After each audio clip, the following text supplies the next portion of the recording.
Alors donc là pour la mesure du pied, il va falloir que tu enlèves tes chaussures, que tu remontes un petit peu le pantalon sur le genou, sous le genou pour qu'on puisse justement s'installer sur le scanner pour une mesure du pied en 3D.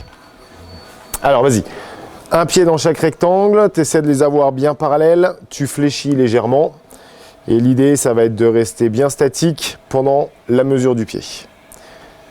Donc là l'idée c'est d'avoir une mesure rapide en 3 dimensions, pour avoir des précisions sur ce qu'on va pouvoir te proposer comme chaussure. Dans un premier temps, on va avoir vraiment une mesure de la longueur précise en centimètres pour chaque pied, pied droit, pied gauche.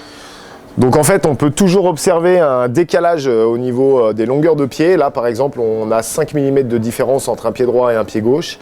Ce qui va permettre en fait à l'analyse de nous faire une proposition de taille envisageable pour le client. À ça, on va pouvoir prendre d'autres paramètres en considération, ce qui va être aussi par exemple la hauteur de voûte plantaire, afin de proposer une semelle pour une stabilisation du pied. À ceci s'ajoute aussi donc la largeur en avant-pied.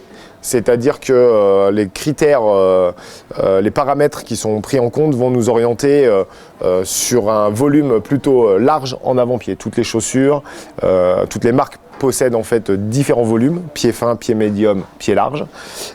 Et là, on va avoir justement cette information qui va nous permettre de faire une première proposition au client.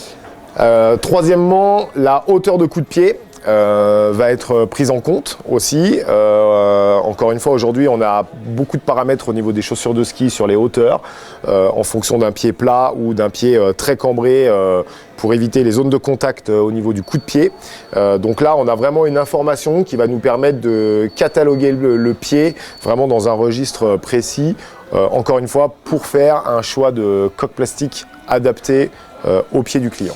Et pour finir, on va avoir en effet donc cette possibilité d'observation du pied en 3D pour bien faire comprendre aux clients qu'aujourd'hui, quand on fait une analyse et qu'on est justement en flexion, on est dans une phase statique au niveau du pied. Donc on va pouvoir en effet observer le travail du pied, savoir s'il a tendance à s'affaisser en face interne, donc plutôt pronateur ou supinateur, de manière à justifier les points d'appui qu'on va observer au niveau des malléoles internes, au niveau des naviculaires et aussi pour stabiliser le talon et la voûte plantaire pour amener du support et du confort.